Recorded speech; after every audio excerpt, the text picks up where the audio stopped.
Story RH, le podcast RH qui ne vous raconte pas d'histoire. Bienvenue à toutes, bienvenue à tous. History is made of stories. Dans cet épisode, nous allons nous interroger sur le sens des mots, et plus particulièrement sur l'expression employée par certaines et certains recruteurs lorsqu'ils disent qu'ils recrutent un talent. Talent acquisition. Le mot est lâché. Je ne recrute pas, mais je fais du talent acquisition. Pourquoi pas d'ailleurs si je bosse dans un environnement international où l'anglais est la règle, ce n'est pas anormal au fond. Bah oui, on manage des talents, donc on recrute des talents. Quoi de plus normal, non ? Alors pourquoi on ne recrute pas un talent ? C'est quoi l'histoire ? On ne va pas débattre ici de l'emploi du mot talent en lieu et place de celui de compétence, même si le débat pourrait être révélateur de beaucoup de choses à lui seul. Car en vérité, dans beaucoup d'entreprises, il n'y a quasiment aucune différence entre la gestion des compétences d'antan et le talent management d'aujourd'hui. Admettons néanmoins l'idée qu'il y a bien une différence de fait entre les deux, à défaut de la voir si répandue dans les pratiques. Quelle est-elle ?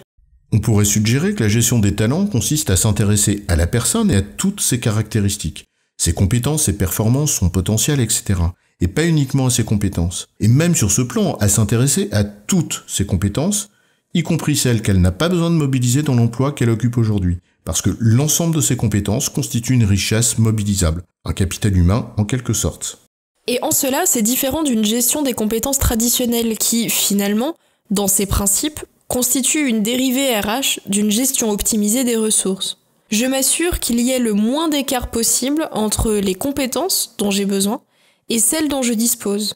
Je pars donc de mon besoin et non pas de la ressource. Alors que dans ce que nous pourrions qualifier en effet de gestion des talents, le point de départ n'est pas le besoin de l'entreprise, mais la ressource en tant que telle, la personne.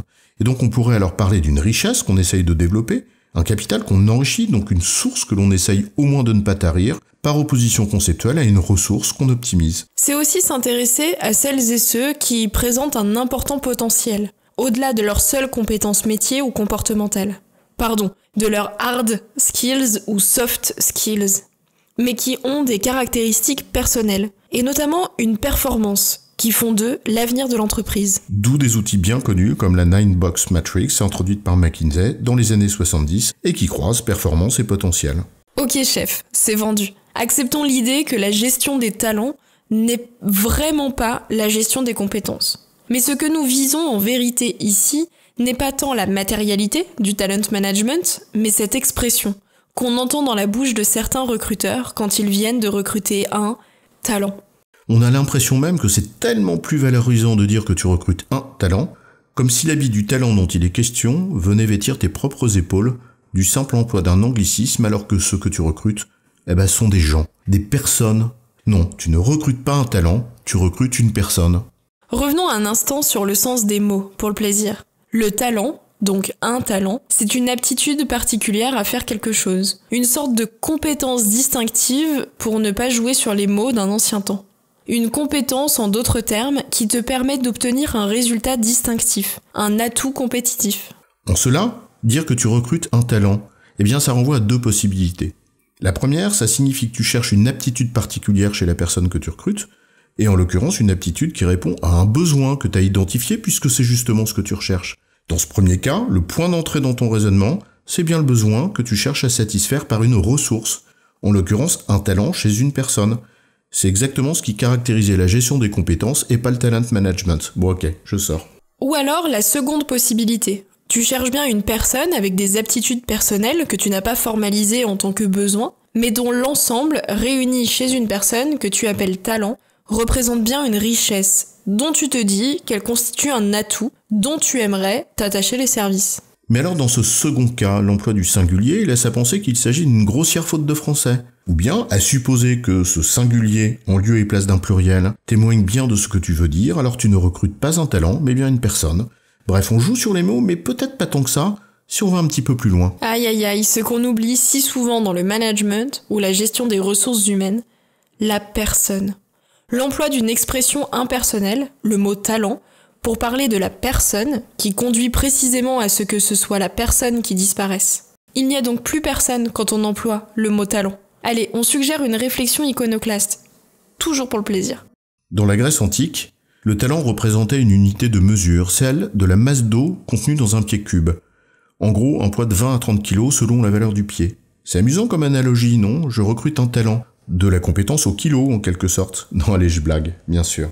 Alors, peut-être que l'utilisation d'une expression impersonnelle nous affranchirait inconsciemment de nous intéresser justement à ce qui est bien complexe, à savoir la personne, plutôt qu'à sa seule valeur d'utilité, son talent.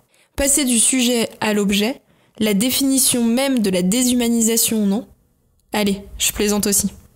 S'intéresser sincèrement à la personne en tant qu'être humain, plutôt que la richesse qu'elle représente. Tout un programme qui devrait faire le sens du métier de recruteur, non? Et c'est évidemment le cas pour certaines et certains d'entre eux.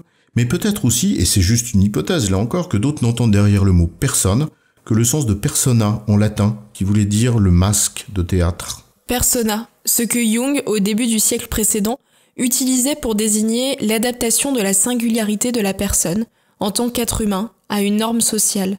C'est souvent une souffrance, me semble-t-il. Intéressant de se poser la question, non? Quand on parle aussi d'inclusion en RH. Tiens, persona, c'est pas ce qu'on utilise aussi en marketing d'ailleurs? C'est un stéréotype. Stéréotype et inclusion. Je suis pas sûr que ça fonctionne super bien ensemble ces deux trucs. Tu veux dire qu'à trop s'intéresser au persona, le masque, le rôle que joue la personne, soit on en oublie de s'intéresser en vérité à la personne elle-même, soit on la réduit à son personnage. Et dans ce cas, pourquoi dire qu'on recrute un talent si on ne s'intéresse qu'à son rôle et pas à la personne en tant que telle? Et oui, on ne découpe pas la personne en une somme de talents et de capacités que l'on pourrait réunir dans un personnage de façade.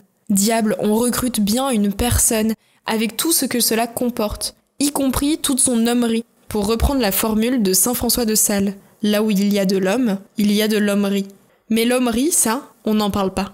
En résumé, on ne recrute pas un talent, mais une personne. On peut comprendre avec bienveillance l'emploi abusif de l'expression talent à la place de celle de personne. Mais attention, à ce qu'elle ne dissimule pas un manque d'attention à l'être humain qui en est porteur. J'ai bon, chef? Oui, tu as bon, mais on va pas en faire toute une histoire. Story RH, le podcast RH qui ne vous raconte pas d'histoire. Retrouvez tous les épisodes sur storyrh.fr.